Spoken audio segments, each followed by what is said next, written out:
Merci beaucoup. En voilà une présentation pleine de défis. Désolé, j'ai la voix enrouée également. Dernière présentation, et dans la moindre, de la part du Dr. Karina Gawi, professeur sciences politiques et relations internationales, doyen de la faculté de droit et sciences politiques à l'université d'Ourgla en Algérie. Alors, ses principaux intérêts concernent la transformation des États. Détient doctorat et distinction 2007, obtenu à l'Université d'Alger, l'Université de Paris 8 en sciences politiques. Alors, récemment, dans ses recherches, il s'est concentré sur la question de la gouvernance et de la transparence. Ceci à la lumière des différentes transitions que connaît le monde dans le domaine politique et sécurité. Il a plusieurs publications qui comprennent un certain nombre de références dans le domaine de la gestion des problématiques de sécurité géopolitique en Afrique. Publication faite en 2018. Il a également contribué à l'établissement de plusieurs projets de doctorat et de master. Il supervise également une unité de recherche sur la question de la justice transitionnelle dans les pays du Maghreb. Il est également rédacteur en chef du journal Booklets of Politics and Law en 2013. Il a été sélectionné par Urdu Télécom et par l'association IRA en tant que figure d'influence nationale en Algérie. Il a obtenu plusieurs prix en Algérie et ailleurs et coopère avec plusieurs institutions académiques et algériennes et internationales.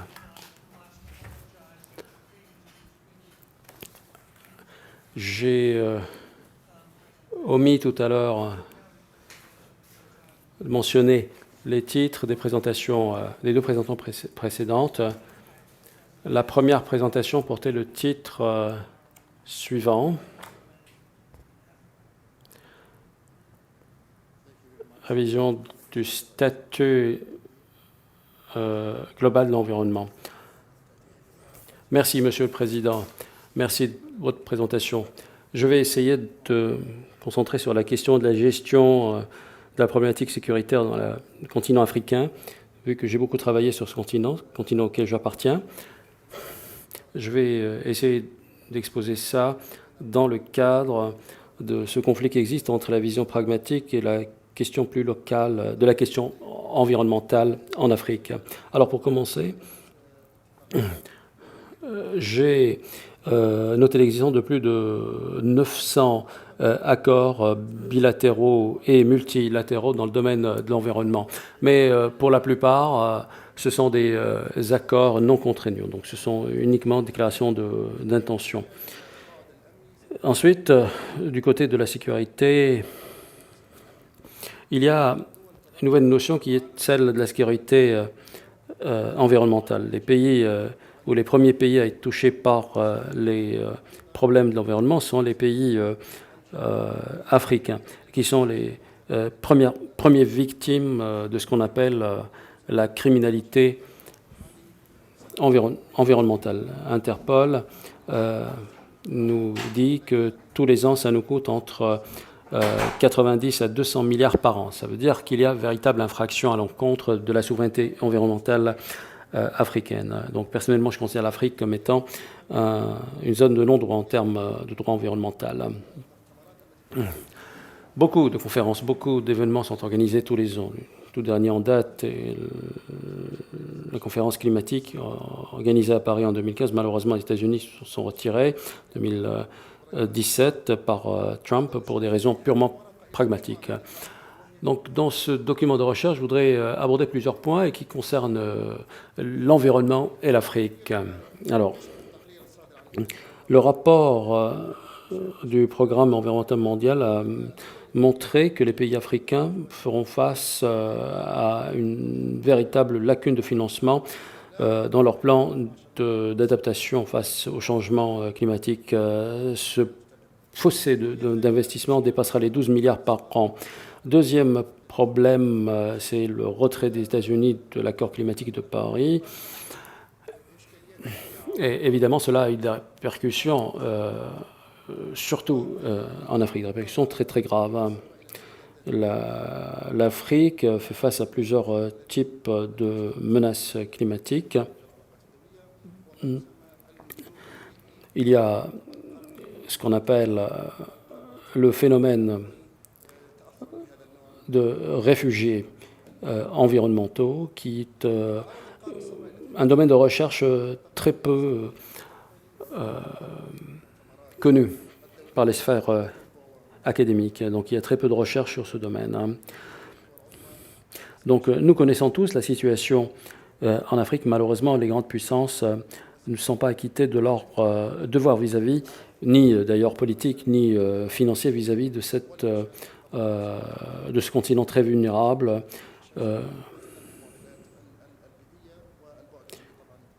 Surtout face à la multiplication de zones où la question d'environnement, la question écologique n'est jamais de mise. Alors les recherches nous disent que le nombre de réfugiés candidats à quitter leur pays du fait de catastrophes naturelles dépassera les 300 millions d'ici 2050. Donc c'est cette catégorie que l'on appellera les réfugiés ou les migrants environnementaux ou climatiques et qui viendront pour la plupart du continent noir, du continent africain. Donc généralement, à chaque fois qu'on doit migrer, c'est quand on n'a pas de conditions appropriées pour rester chez soi. L'Afrique est le continent qui sera le plus impacté par ce phénomène. On estime qu'aujourd'hui, 25 millions de personnes font l'objet de cette obligation de quitter leur territoire. Et l'Afrique sera très bientôt le premier continent à exporter des réfugiés climatiques. Les premiers pays, c'est le Sierra Leone, 450 000, le Somalie, 400 013, le Soudan avant le Darfour, 370 000, Érythrée, 300 000, Burundi, 300 000 personnes avant la crise des Grands Lacs, Angola, 250 000 réfugiés. Donc vous le savez, vous le voyez que le climat a un véritable impact sur l'ampleur du phénomène migratoire. Là encore, il ne faut pas oublier le volet juridique. Quand on parle de migration clandestine, il ne faut pas penser que c'est le même phénomène que que la migration qui est due au problème climatique. Une autre étude s'est attelée à calculer le nombre de migrants après les différents conflits qu'a vu le continent africain, en sus des nombres de migrants qui ont fui leur pays vu l'augmentation ou à cause de l'augmentation de la température moyenne. Les chercheurs ont prévu qu'on aura une augmentation de plus de 55% de ce nombre de réfugiés par rapport à ce qu'on connaissait par le passé.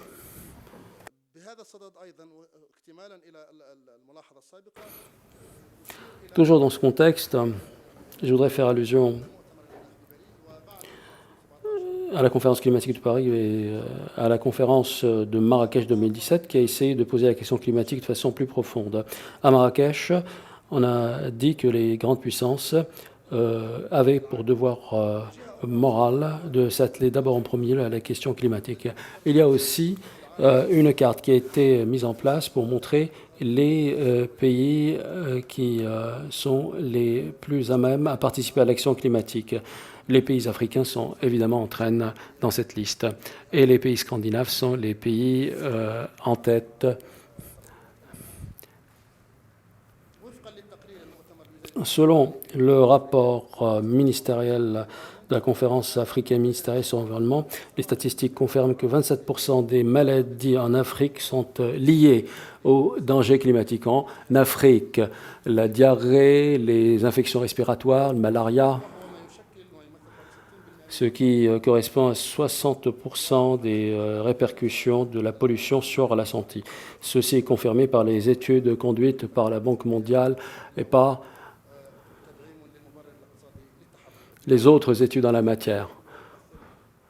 Donc, comme vous savez, tous ces facteurs imposent une approche internationale pour lutter contre l'instabilité climatique.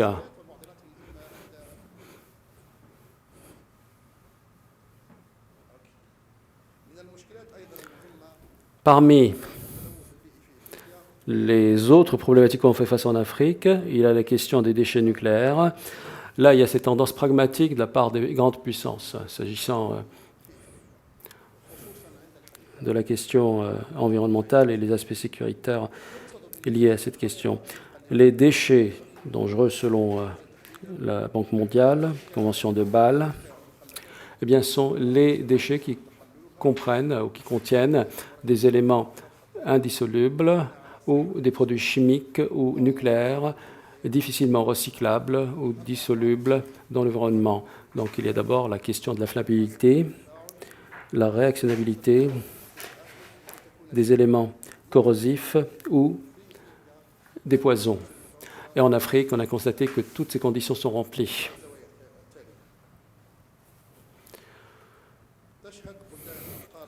Les pays africains reçoivent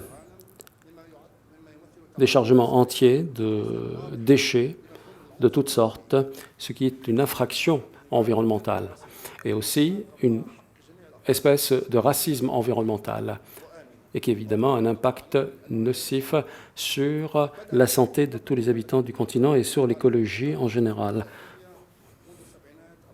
Dès les années 70, ce phénomène est apparu. On a découvert récemment qu'il y a eu des accords secrets en certains États africains et des sociétés européennes, comme c'est le cas par exemple des accords qui ont été passés entre quelques États africains ou plusieurs États africains et les sociétés de sécurité privées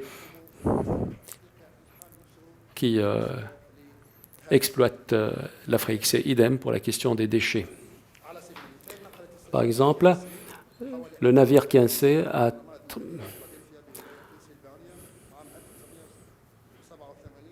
transporté plus de 4000 tonnes de déchets de la Pennsylvanie à l'Afrique de l'Ouest, prétextant qu'il s'agissait d'engrais, alors que ce sont des cendres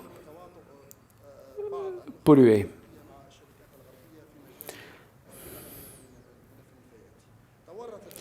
Et plusieurs sociétés italiennes, britanniques et allemandes sont rendues coupables de déverser leurs déchets biologiques toxiques en Afrique. Un certain nombre de sociétés allemandes sont rendues coupables de falsification de documents.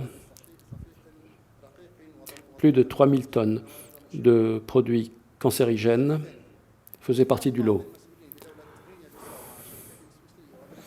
Plusieurs responsables de la Guinée-Bissau ont passé des accords avec des sociétés suisses et allemandes pour exporter plus de 25 000 tonnes de déchets cancérigènes contre 125 millions de dollars.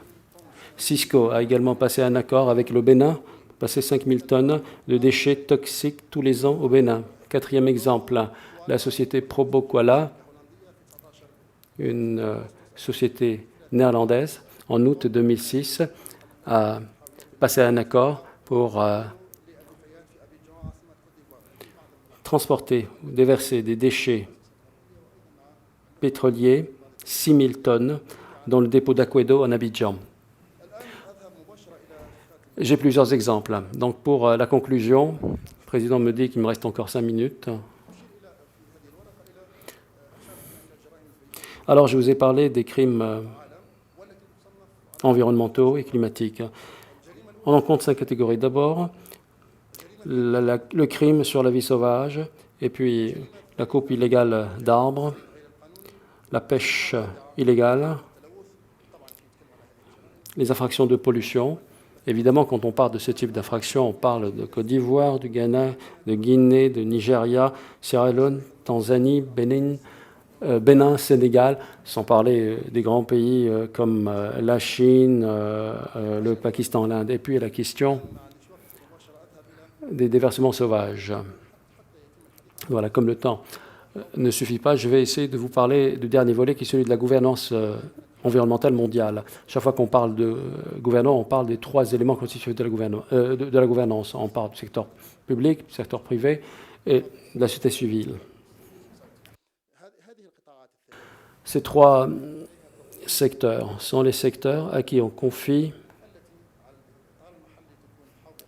un système de gouvernance local ou sur un plan international, un plan de gouvernance international. Le PNU devrait se doter d'une instance indépendante pour l'environnement, comme la FAO par exemple. Et il faut que la Facilité mondiale pour l'environnement devienne permanente. Une instance qui permette le financement de projets de protection de l'environnement. Il faut aussi qu'il y ait un plan mondial de contrôle des écosystèmes. Et il faut aussi réactiver la Direction mondiale pour les affaires climatiques. Il faut aussi savoir que la mondialisation aura un impact direct sur l'État et sur son efficacité en général. Et c'est pour cela qu'il faut toujours se doter de mécanismes de coopération internationale et laisser de la place à la société civile, car la société civile peut jouer de grands rôles pour amener à des changements de comportement. Comme le dit McDell, pour qu'un État soit fort, il faut une société civile forte et un système politique fort. À nous aujourd'hui de donner toute sa place à la société civile pour le changement des comportements, pour préserver l'environnement en Afrique et dans le monde.